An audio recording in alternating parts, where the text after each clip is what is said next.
여호와여, 내가 주를 사랑하나이다. 여호와는 나의 반석이시요 나의 요새시요 나를 건지시는 이시요 나의 하나님이시요 내가 그 안에 피할 나의 바위시요 나의 방패시요 나의 구원의 뿌리시요 나의 산성이시로다. 존귀와 영광을 받으시기에 합당하신 하나님 아버지, 거룩한 주일 저희를 주님의 존전으로 부르시고 예배의 자리로 인도해 주심을 감사합니다. 이 시간 저희가 성령과 진리 가운데 온전한 예배를 드릴 수 있게 하옵소서. 저희는 세상 속에서 자주 넘어지고 시험에 들어 무너질 때가 많았습니다.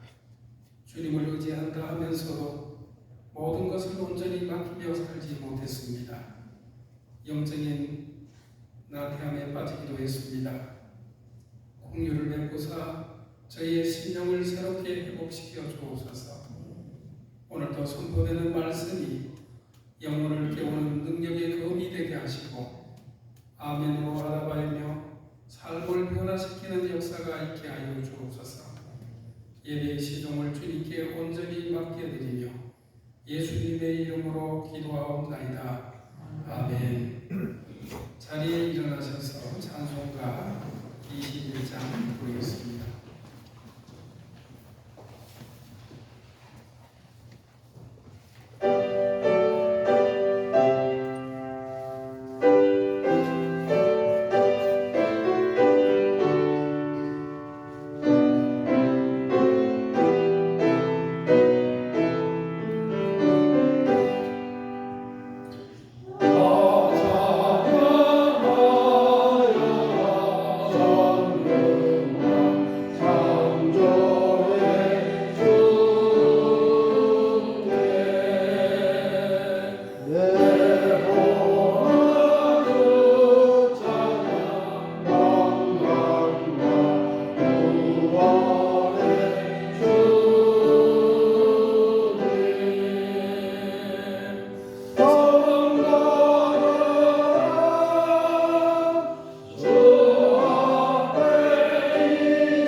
하나님은 우리의 피난 처시로 힘이시니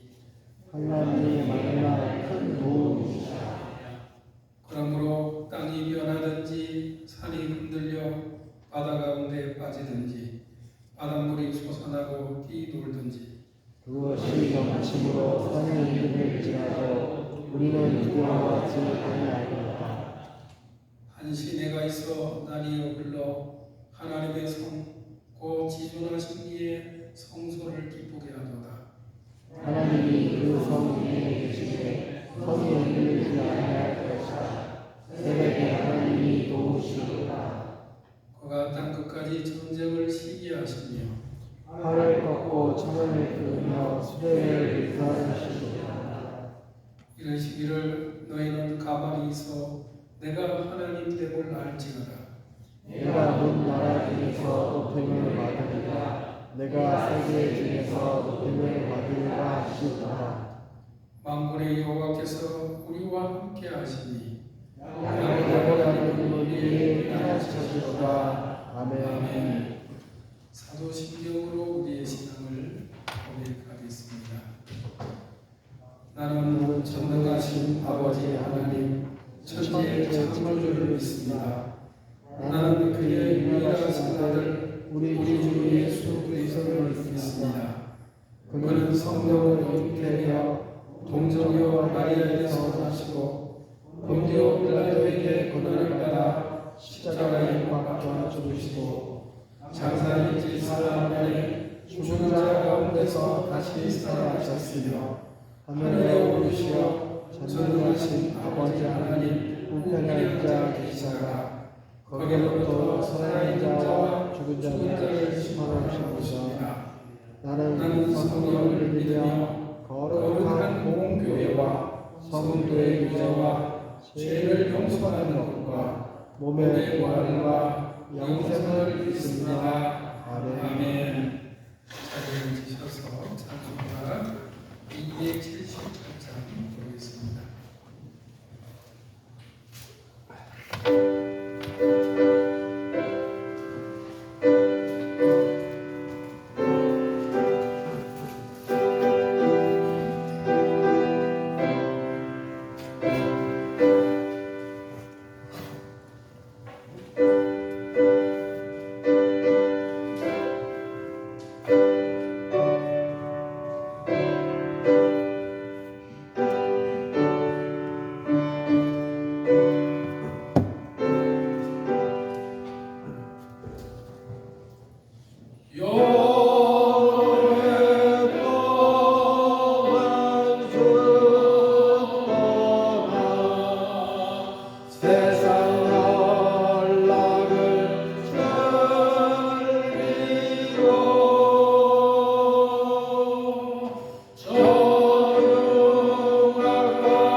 정성경 전도사님 기도 인도하시겠습니다.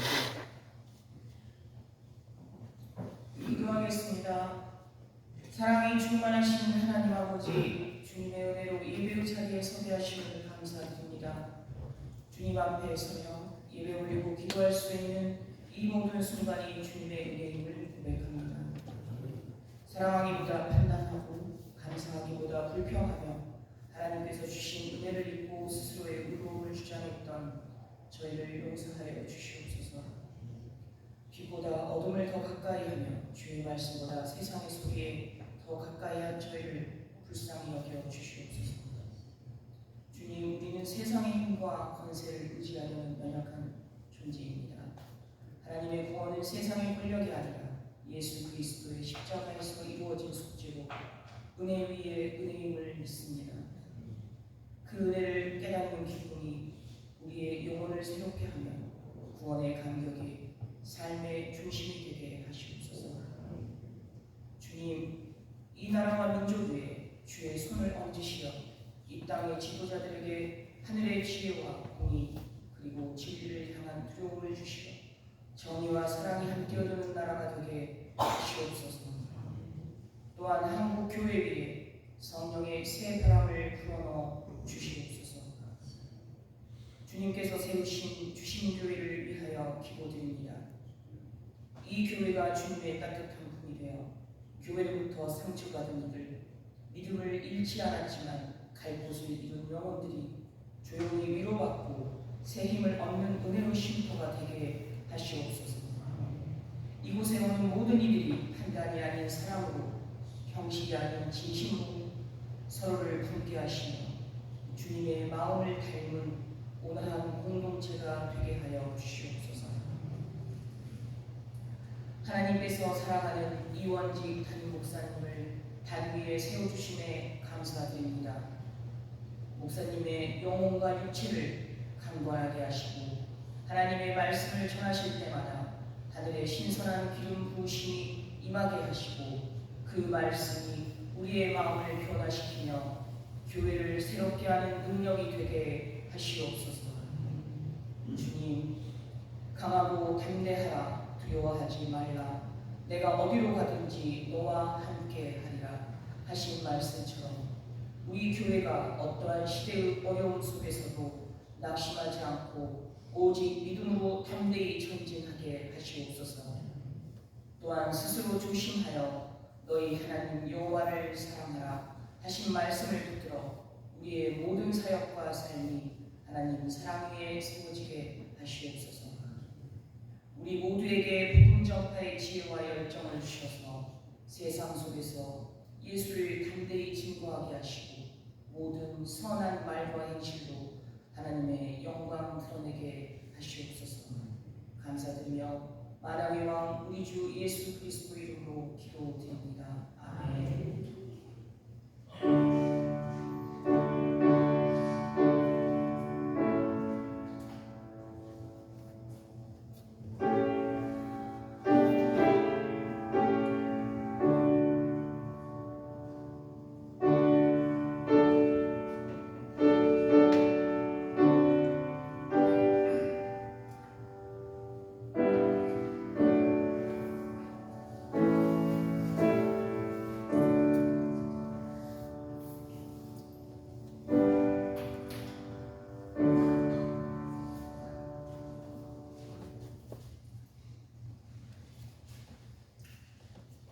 시간 우리에게 주시는 하나님의 말씀은 에베소서 6장 10절에서 20절까지의 말씀입니다.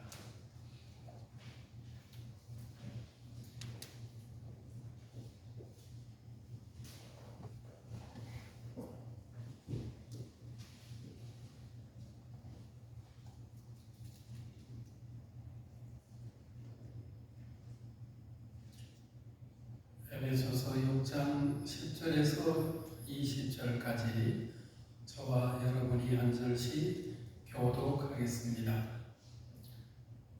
끝으로 너희가 주 안에서와 그 힘의 능력으로 강건하여지고 마음의 무게를 능히 대적하기 위하여 하나님의 전신 갑주를 입으라.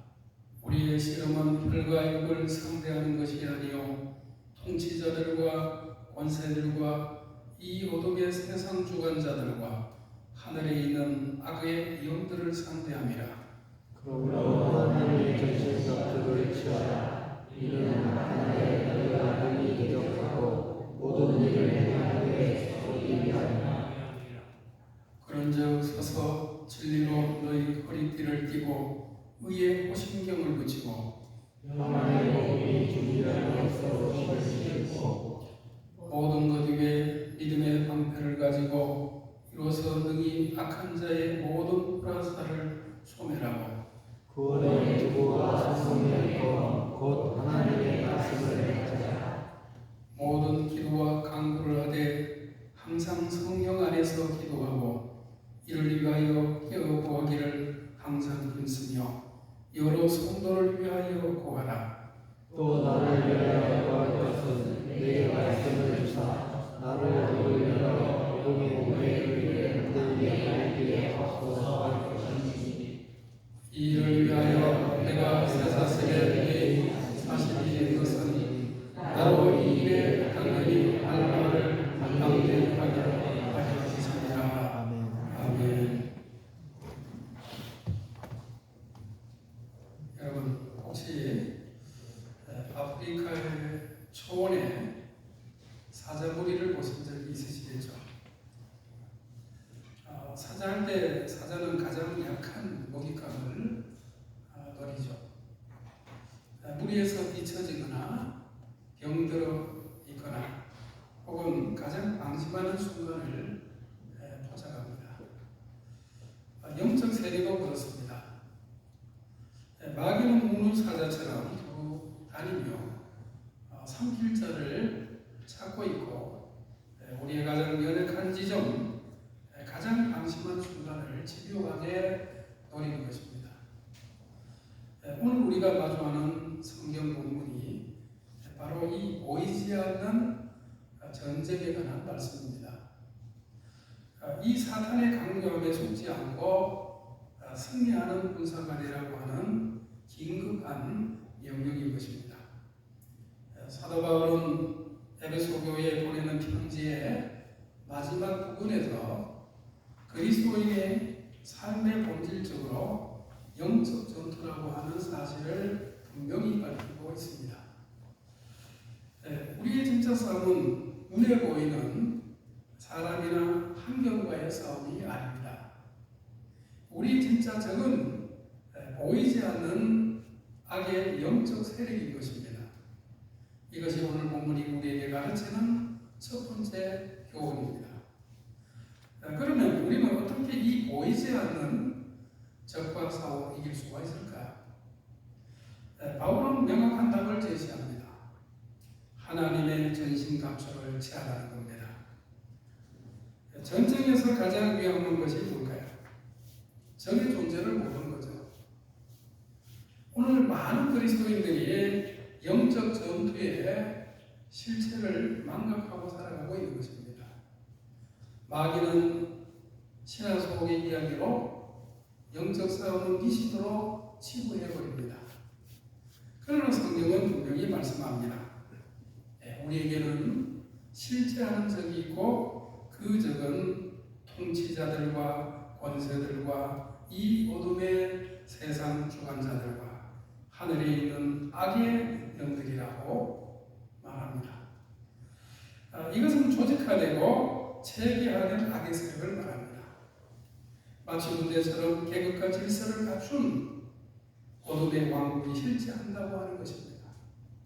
그러면 이 영적 전투는 어디에서 일어날까요? 사단은 거짓의 아부입니다. 그는 우리의 생각 속에 의심을 심고 불안을 조장하며 하나님의 진리를 왜곡합니다. 하나님이 정말 너를 사랑하실까? 내가 정말 구원받았을까? 이 정도는 괜찮지 않을까? 이런 속삭임들이 바로 영적 전투의 현장입니다. 가정에서, 교회에서, 직장에서 일어나는 갈등과 분쟁의 배후에 종종 악한 영의 역사가 있는 것입니다. 야고보서 4장 1절은 말합니다. 너희 중에 싸움이 어디로부터 다툼이 어디로부터 나느냐? 너희 지체 중에서 싸우는 정욕으로부터 나는 것이 아니냐? 복음을 전하려 할 때, 선을 행하려고 할 때, 하나님께 순종하려고 할 때마다 우리는 저항을 경험하게 되죠. 이것은 단순한 우연이 아닌 것입니다. 바울이 자신을 위해 기도해 달라고 요청한 것도 바로 이것 때문이죠. 그런데 여기서 우리가 놓치지 말아야 될 중요한 진리가 있습니다. 우리는 승리를 얻기 위해 싸우는 것이 아니죠. 이미 주어진 승리를 지키기 위해서 싸우는 것입니다. 십자가에서 예수 그리스도께서는 이미 결정적 승리를 거두신 것입니다. 골로새서 2장 15절은 이렇게 선포합니다. 통치자들과 권세들을 무력하여 드러내어 구경거리로 삼으시고 십자가로 그들을 이기셨느니라. 우리의 싸움은 패배한 자가의 싸움인 것입니다. 그러나 패배를 했지만 항복하지 않는 자, 최후의 바람으로 가능한 많은 사람들을 자신과 함께 멸망으로 끌고 가려고 하는 적과의 싸움인 것입니다. 그렇기 때문에 우리는 방심할 수 없습니다. 베드로전서 5장 8절의 경고를 기억해야 합니다. 근신하라 깨어라 너희 대적 마귀가 우는 사자같이 두루 다니며 삼킬 자를 찾나니. 그럼 우리는 어떻게 이 영적 전투에서 승리할 수 있을까요? 바울은 10절에서 먼저 이렇게 말씀합니다. 너희가 주 안에서와 그 힘의 능력으로 강건하여지고. 여기서 이 강건하여지고라고 하는 이 표현이 헬라어로는 수동태로 되어 있습니다. 하나님이 우리를 강하게 하신다고 하는 의미죠. 우리 힘으로 결코 이길 수 없는 것입니다. 오직 주님 안에서 그분의 능력으로만 강건해질 수가 있습니다. 그리고 이어서 바울은 말합니다. 하나님의 전신갑주를 입으라. 그러면 이제 이 갑주의 각 부분을 한 번씩 살펴봅니다. 먼저 허리띠가 있습니다. 14절 보면 진리로 너희 허리띠를 띠고. 로마 군인의 허리띠는 단순한 장식이 아니었습니다. 허리띠는 갑옷을 고정시키고 칼을 차는 것이기도 하며 전투 시에 옷을 여며 자유롭게 움직일 수 있게 하는 핵심 장비가 허리띠입니다. 허리띠가 없게 되면 군인은 제대로 싸울 수가 없습니다. 영적으로 이 허리띠는 바로 진리인 것입니다. 진리는 객관적 진리, 즉 하나님의 말씀입니다. 요한복음 17장 17절에서 주님은 기도하셨습니다. 그들을 진리로 거룩하게 하옵소서. 아버지의 말씀은 진리이다. 하나님의 말씀이라고 하는 객관적 진리가 우리의 삶의 중심을 잡아주는 것입니다. 그리고 진리는 주관적 진실성, 즉 진실함과 정직함입니다. 우리의 삶이 거짓과 위선이 아닌 진실함으로 무장되어야 합니다. 사단은 거짓의 아비지만 우리는 진리의 자녀들인 것입니다. 한 청년이 취업을 준비하면서 이력서에 거짓 학력을 기재하라고 하는 유혹을 받았습니다. 주변 사람들은 다들 그렇게 한다고 그랬습니다. 그러나 그는 진리 허리띠를 띈 사람이었습니다. 그는 정직하게 이력서를 작성했고 결국 그는 그의 진실성을 높이 산 기업에서 취직하게 되었습니다. 더 중요한 것은 그는 그 직장에서 복음을 전하는 빛이 될 수 있었다는 것입니다. 오늘 본문 14절 하반절에 의의 호심경을 붙이고라고 되어 있습니다. 이 호심경은 심장과 중요한 내장기관을 보호하는 갑옷이죠. 심장이 찔리게 되면 군인은 즉시 전투불능 상태가 되는 거죠. 영적으로 이 호심경은 바로 의를 말합니다. 우리가 그리스도를 믿을 때 그분의 의가 우리에게 전가되는 것입니다. 이것이 우리의 근본적인 보호입니다. 사단이 우리를 고발할 때 우리는 그리스도의 의로 옷 입은 자임을 기억해야 합니다. 우리는 하나님 앞에서 의롭게 입음을 받았기 때문에 실제로도 의롭게 살아야 됩니다. 죄는 우리의 영적 방음하게 구멍을 내는 것입니다. 많은 그리스도인들이 영적으로 무너지는 이유가 의의 호심경이 없기 때문인 것입니다. 은밀한 죄, 용납한 죄, 회개하지 않는 죄가 우리의 심장을 노출하게 합니다. 시편 66편 18절은 경고합니다. 내가 내 마음에 죄악을 품었더라면 주께서 듣지 아니하시리라.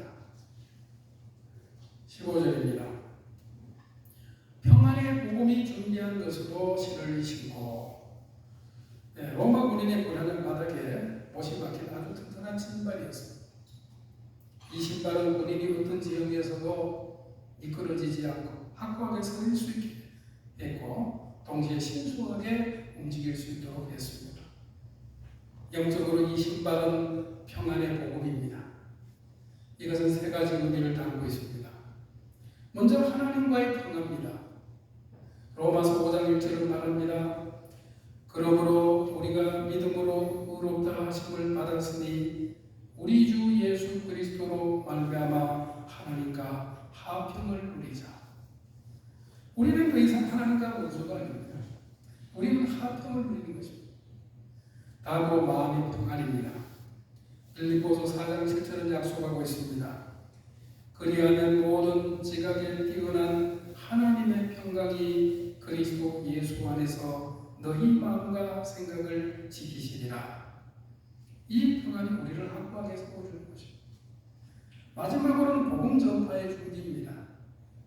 이사야 52장 7절은 선포합니다. 좋은 소식을 전하며 평안을 공포하며 복된 좋은 소식을 가져오며 구원을 공포하며 시온을 향하여 이르기를 내 하나님이 통치하신다 하는 자의 산을 넘는 말이 어찌 그리 아름다운가. 복음의 실을 실은 사람은 어디든지 복음을 전하려고 할 준비가 된 사람인 것입니다. 16절의 말씀입니다. 모든 것 위에 믿음의 방패를 가지고 이로써 능히 악한 자의 모든 불화살을 소멸하고. 영적으로 이 방패는 믿음인 것입니다. 바울은 모든 것 위에라고 하는 표현을 합니다. 이것은 믿음이 가장 중요하다고 하는 의미가 아니고 믿음이 다른 모든 갑옷을 덮는다는 그런 의미입니다. 악한 자의 모든 불화살이란 무엇일까요? 이것이 사단이 우리에게 던지는 유혹, 의심, 두려움, 정죄감, 낙심을 말합니다. 나는 쓸모없어. 하나님이 너를 버리셨어. 내가 무슨 그리스도니냐. 포기해. 너는 절대 변하지 못할 거야. 이런 불화살들이 끊임없이 날아오는 거죠. 그런데 이 불화살들을 소멸시키는 것은 우리의 의지나 노력이 아닌 것입니다. 믿음인 것입니다. 하나님의 약속을 믿는 믿음, 그리스도의 완성된 구속을 믿는 믿음, 성령님의 인도함을 믿는 믿음이 이 불화살들을 소멸시키는 것입니다. 초대교회 선교자들이 어떻게 그렇게 극심한 박해 속에서도 믿음을 지킬 수가 있었을까요? 그들은 믿음의 방패를 들고 있었기 때문인 거죠. 17절 상반절에 보면은 구원의 투구를 쓰고라고 합니다. 투구는 머리, 즉 생각과 마음을 보호하는 것입니다. 머리에 치명적 타격을 입으면 우리는 혼란에 빠지거나 의식을 잃게 되는 거죠. 영적으로 이 구원의 두부는 구원의 확신을 말하는 거죠. 데살로니가전서 5장 8절은 이것을 구원의 소망이라고 했습니다. 구원의 확신이 없게 되면 우리는 영적으로 혼란에 빠지는 것입니다. 사단의 주요 전략 중에 하나가 우리의 구원을 의심하게 만드는 겁니다. 내가 정말 구원받았을까? 내가 그렇게 행동하고도 천국에 갈 수가 있을까? 하나님이 정말 너를 용서하실까? 이런 의심들이 우리의 마음을 공격하는 거죠. 그러나 구원의 투구를 선자는 확신하는 것입니다. 로마서 8장 38절 39절의 위대한 선언을 기억하는 것입니다. 내가 확신하노니 사방이나 생명이나 천사들이나 권세자들이나 현재인이나 장래인이나 능력이나 높음이나 기쁨이나 다른 어떤 피조물이라도 우리 주 그리스도 예수 안에 있는 하나님의 사랑에서 끊을 수 없으리라. 17절 하반절입니다. 성령의 검 곧 하나님의 말씀을 가지라. 지금까지 언급된 모든 갑옷이 방어용이었다면 그때 이 마지막으로 말하는 이 바울은 이제 공격력 무기를 제시하고 있습니다. 바로 성령의 검, 곧 하나님의 말씀인 것입니다. 주님께서 광야에서 시험 받을 때를 기억하십니까? 사단이 세 번의 유혹을 할 때마다 예수님이 무엇으로 대응하십니까? 기록되었으되 라고 하시면서 하나님의 말씀으로 대응을 하셨습니다. 이것이 바로 성령의 검인 것입니다. 우리가 유혹을 받을 때, 의심이 들 때, 두려움이 엄습할 때 우리는 하나님의 말씀을 선포해야 하는 것입니다. 그러나 여기서 중요한 것은 이 검을 사용하려고 하면 먼저 그 검을 가지고 있어야죠. 즉 평소에 말씀을 묵상하고 암송하고 마음에 간직해야 하는 것입니다. 시편 119편 11절이 말합니다. 내가 주께 범죄하지 아니하게 하여 주의 말씀을 내 마음에 두었나이다. 말씀을 내 마음에 바로새겨 두어야 하는 것입니다.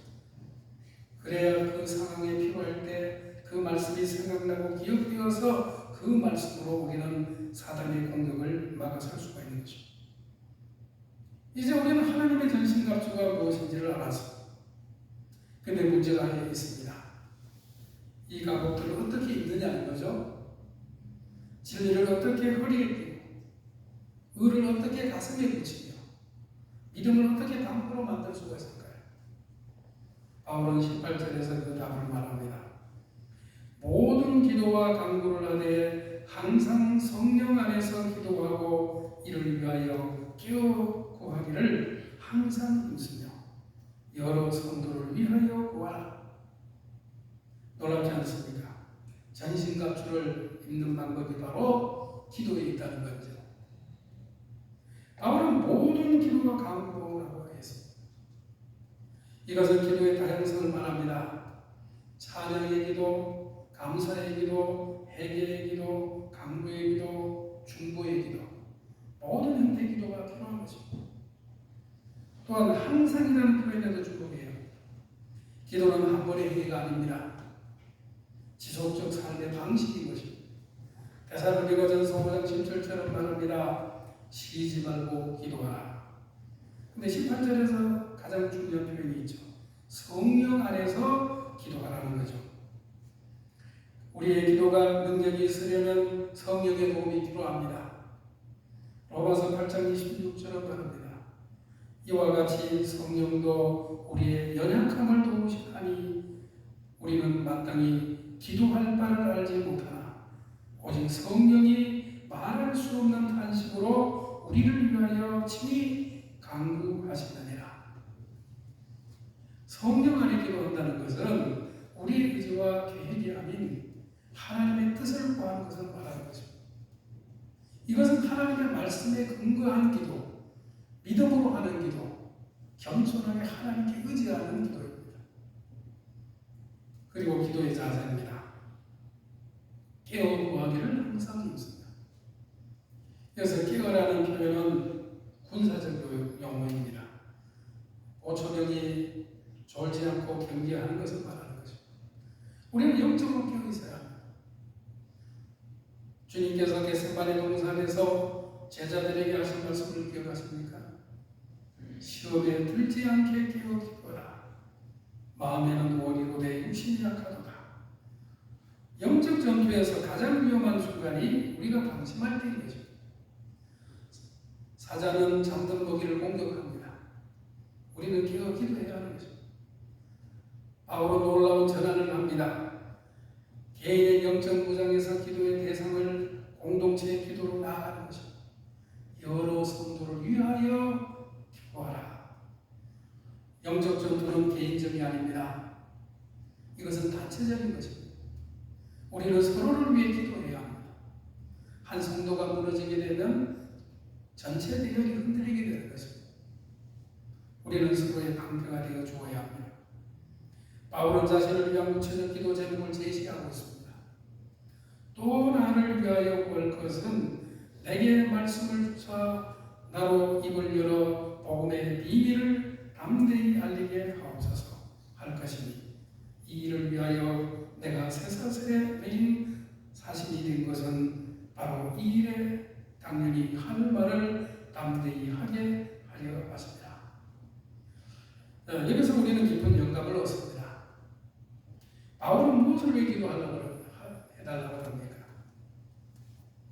감옥에 풀려가려고 했습니까? 아닙니다. 고통이 사라지게 해달라고 했습니까? 아닙니다. 박해가 그치게 해달라고 했습니까? 아닙니다.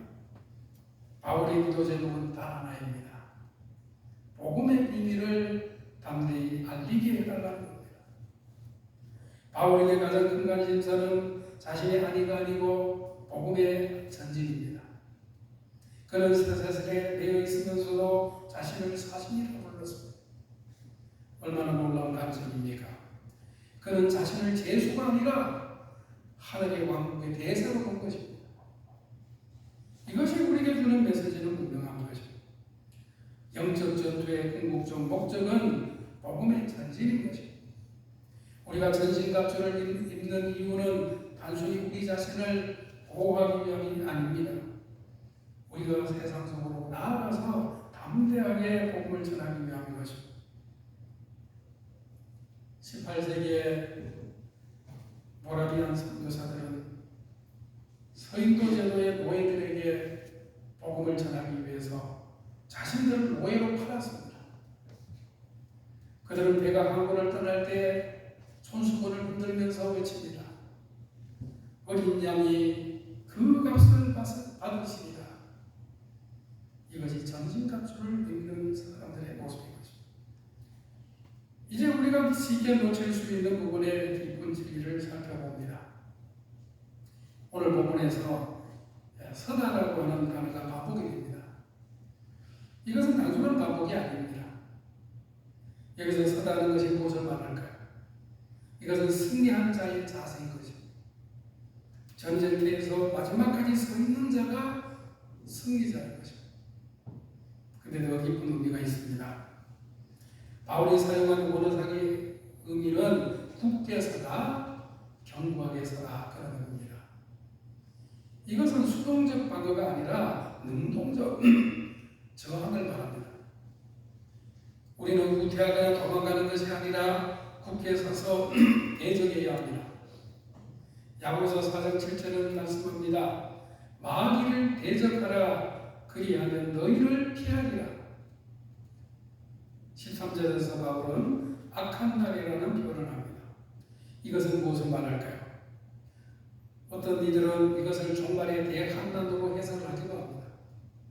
그러나 문맥상 이것은 우리의 삶에서 영적 공격이 특별히 심한 시기를 말하는 거죠. 우리의 삶에는 영적으로 특별하게 어려운 순간들이 있는 것입니다. 큰 시험이 닥칠 때, 극심한 유혹을 직면할 때, 믿음이 흔들릴 만한 위기가 올 때, 바로 이것이 악한 날인 것입니다. 13절 후반부에 나오는 표현입니다. 모든 일을 행한 후에 성이 응함이라. 이것은 무슨 의미일까요? 이것은 우리가 할 수 있는 모든 것을 다한 후에도 여전히 서 있어야 된다는 의미입니다. 때로 우리는 최선을 다했는데도 상황이 나아지지 않는 경우를 보게 되죠. 열심히 기도했는데도, 말씀대로 순종했는데도, 신실하게 섬겼는데도 문제가 해결되지 않을 때가 있습니다. 바로 그때 우리는 여전히 그래도 서 있어야 하는 것입니다. 히브리서 10장 36절은 말씀합니다. 너희에게 인내가 필요함은 너희가 하나님의 뜻을 행한 후에 약속하신 것을 받기 위함이라. 이것이 믿음의 본질이죠. 모든 것을 다 행한 후에도 보이는 결과가 없어도 여전히 하나님을 신뢰하며 서 있는 것입니다. 바울은 자신을 세살의 사신이라고 했습니다. 이것은 놀라운 역설이죠. 사실은 대상, 사실 자유롭게 왕래하며 메시지를 전하는 사람이어야 하죠. 근데 그가 사사절에 매여 있습니다. 그러나 바로 여기에 복음의 능력이 있습니다. 쇠사슬이 복음을 막을 수가 없는 것입니다. 디모데후서 2장 9절에서 바울은 선포합니다. 복음으로 말미암아 내가 죄인과 같이 매이는 데까지 고난을 받았으나 하나님의 말씀은 매이지 아니하니라. 역사를 보십시오. 박해가 교회를 멸망시켰습니까? 아닌 것입니다. 오히려 순교자의 피는 교회의 씨앗이 되었습니다. 감옥이 복음을 막았습니까? 아닙니다. 바울은 감옥에서 옥중 서신을 썼고 그 편지들이 2000년 동안 수많은 영혼을 살린 것입니다. 우리가 처한 환경이 아무리 제한적이어도, 우리가 육체적으로 아무리 제약을 받아도 복음은 결코 될 수가 없습니다. 이것이 우리의 약속이어야 합니다. 마지막으로 복음은 영적 전투가 개인적일 뿐 아니라 공동체적이라는 진리를 가르치고 있는 것입니다. 바울은 여러 성도를 위하여 구하라고 명령한 다음에 자신을 위해서도 기도해달라고 요청을 했습니다. 이것은 무엇을 말할까요? 우리는 혼자서 이 전투를 할 수 없다는 거죠. 우리는 서로가 필요합니다. 로마 군대의 전술을 보게 되면 군인들은 거북이 대형이라는 진영을 만듭니다. 그들이 방패를 서로 연결해서 위와 옆을 완전히 보호하는 그런 거대한 방패벽을 만들었습니다. 교회도 그렇습니다. 우리는 각자의 믿음의 방패를 들 때 그것을 서로 연결해서 공동체 전체를 보호해야 합니다. 한 사람이 약할 때 다른 사람이 그를 지켜주어야 합니다. 전도서 4장 12절은 말합니다. 한 사람이면 패하겠거니와 두 사람이면 맞설 수 있나니 세 겹줄은 쉽게 끊어지지 아니하느니라. 1940년 영국이 나치 독일의 공습으로 위기에 처했을 때 윈스턴 처칠은 국민들에게 이렇게 말합니다. 우리는 결코 항복하지 않을 것입니다. 우리는 들판에서, 거리에서, 언덕에서 싸울 것입니다. 그에 담긴 그 리더십이 영국을 지켰습니다. 우리에게는 처칠보다도 훨씬 더 위대한 지도자가 계시죠. 이미 십자가에서 결정적 승리를 거두신 예수 그리스도이십니다. 그분 우리에게 말씀하십니다.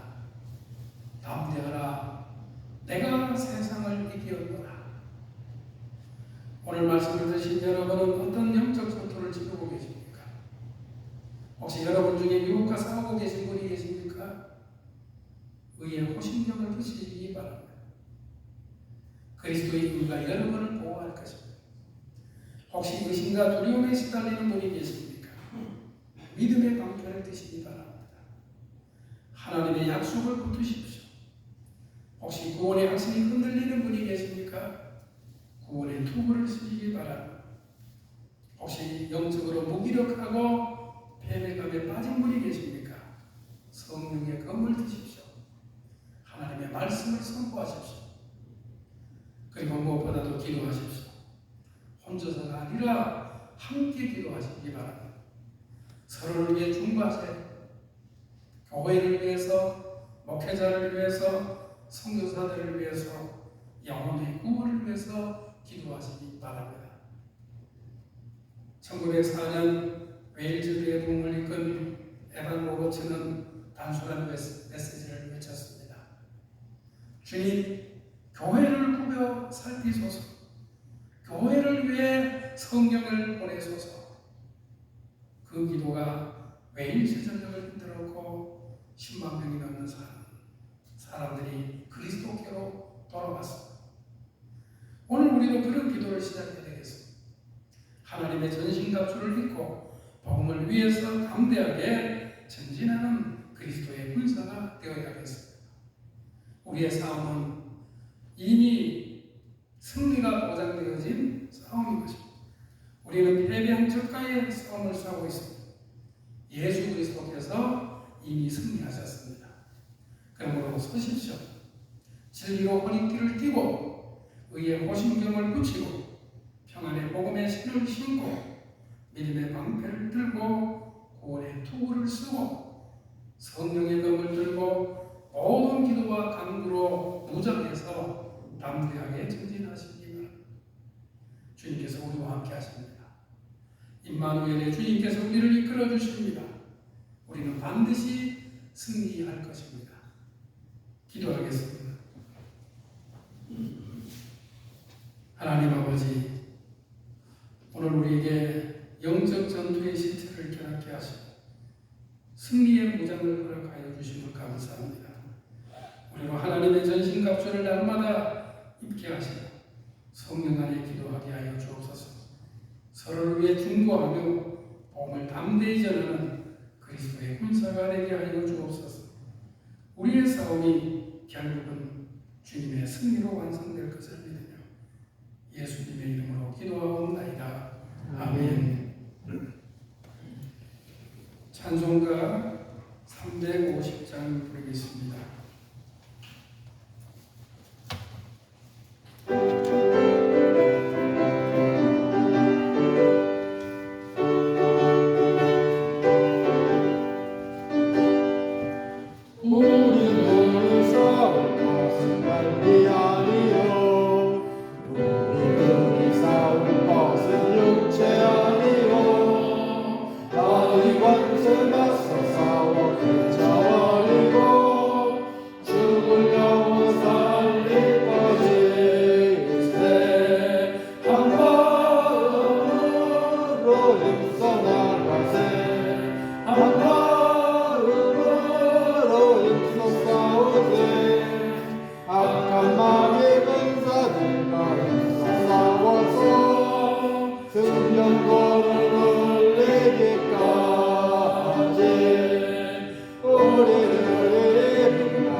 권사들과 싸워서 성령으로 내기까지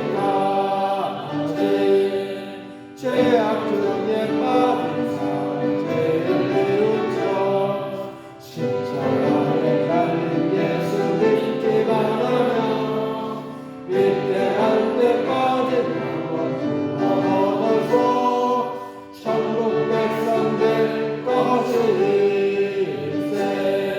한 마음으로 힘써나가세. 한 마음으로 힘써 싸우세. 악한 마귀의 권사들과 싸워서 성전도를 내기까지. 봉헌 찬송 50장 2절 한 절 부르면서 봉헌식 하겠습니다.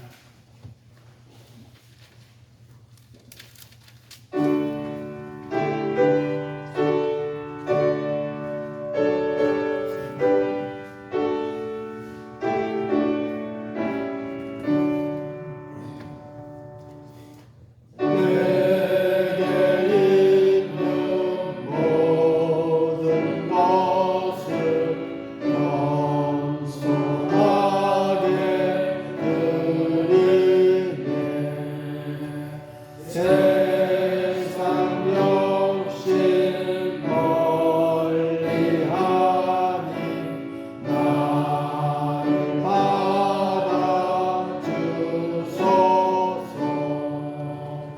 주께 드리네. 주께 드리네. 사랑하는 거주 앞에 모두 드리네.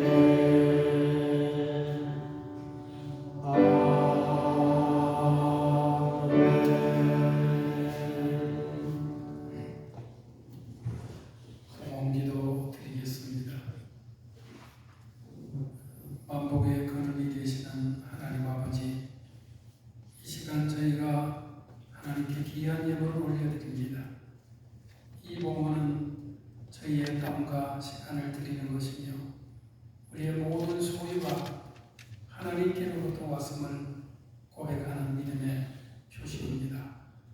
이 예물을 기쁘게 받아주시고 이 예물이 쓰임을 받음으로 주님의 몸된 교회가 든든히 세워지고 복음이 땅끝까지 전파되는 거룩한 역사를 이루게 하여 주옵소서.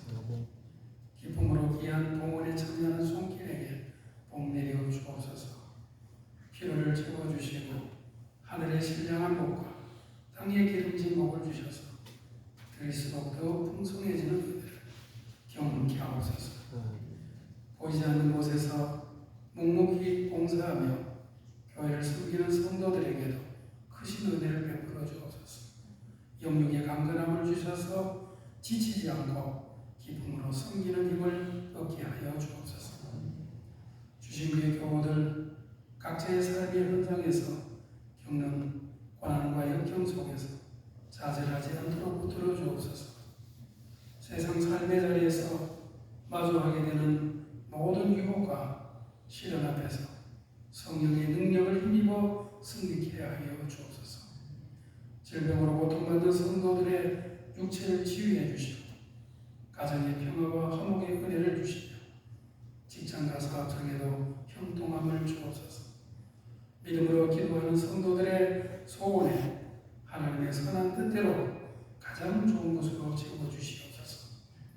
주신 교회가 세상의 빛과 소금 역할을 잘 감당하는 공동체가 되게 해주옵소서. 성도들이 서로 사랑하고 섬기며 하나 되어 하나님을 기쁘게 하는 교회로 서게 해주옵소서. 세상 곳곳 전쟁과 갈등으로 고통받는 이들에게 주님의 평화가 임하게 하여 주옵소서. 이 사회에 만연한 불의의 어둠을 걷어내 주시옵소서. 경제적 어려움과 미래에 대한 불안감이 사라지고 지도자들에게는 지혜와 공의로운 마음을 주셔서 국민들을 안심하고 살 수 있는 나라 만들도록 인도하여 주옵소서. 세상에 살아가는 우리의 삶의 자리 한 주도 주님께서 동행하여 지켜주시길 바라며 예수님의 이름으로 기도하옵나이다. 아멘.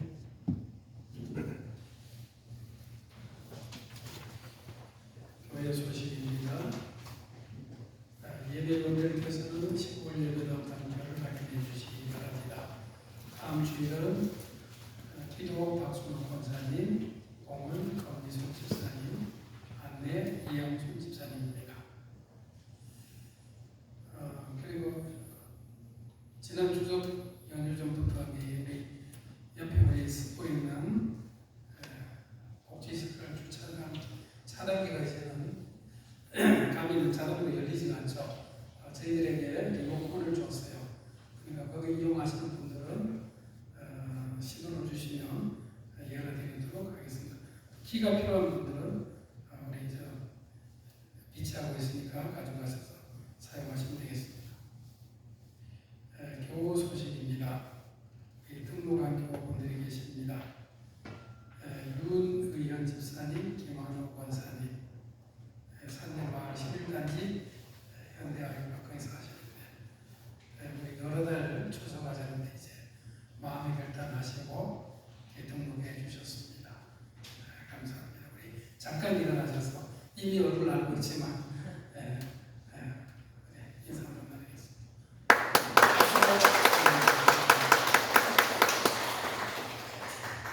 그리고 우리 윤혜성 집사님 해솔마을 1단지 두산 이후에 사시는데 사실 같은 가족이죠. 우리 앞서 우리 소개한 윤혜성 집사님, 김만호 권사님의 외동딸이에요. 그래서 우리 따님이 또 세대는 다르니까 따로 살기 때문에 따로 이제 인사를 시킵니다. 한번 잠깐 일어날까요? 네.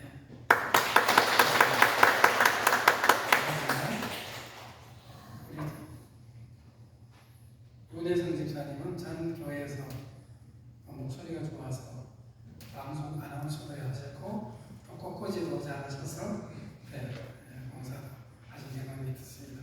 그래서 이번 우리 오는 추수감사주에 또 우리 창립주일 때 본인이 꽃꽂이도 하시겠다고 말씀해 주셨습니다. 감사합니다. 여러분들과 잘 서로 아름다운 성도의 교제를 나누고 함께 더불어 아름다운 믿음의 삶을 살아갈 수 있기 바랍니다. 감사합니다. 예배 끝나면 우리가 늘 하듯이 지난 추석 연휴 기간에 주일하는 주일 예찬이 없었는데 오늘부터 다시 주일 예찬이 있습니다. 끝나고 바쁘지 않은 신분들은 다 같이 참여하여 성도 교제와 예찬을 나눠 주시기 바랍니다. 다 같이 자리에서 일어나셔서 주변의 분들과 함께 반갑게 인사 나누겠습니다. 반갑습니다. 반갑습니다. 찬송가 357장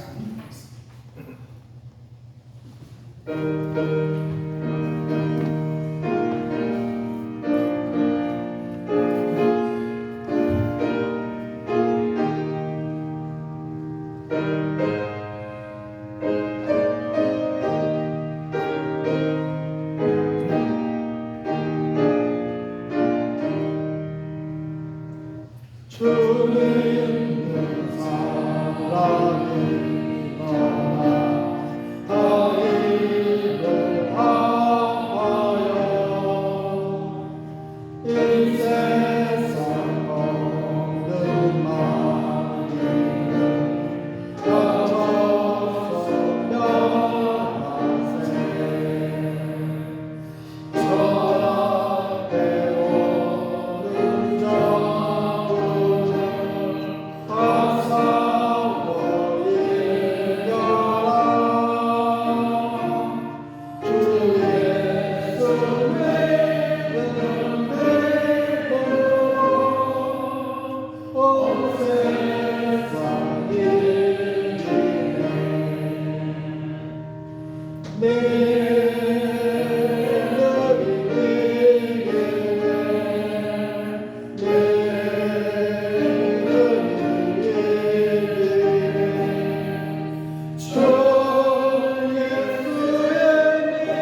우리 주 예수 그리스도의 크신 은혜와 하나님 아버지의 놀랍고 극진하신 사랑과 성령님의 내주하신 충만하신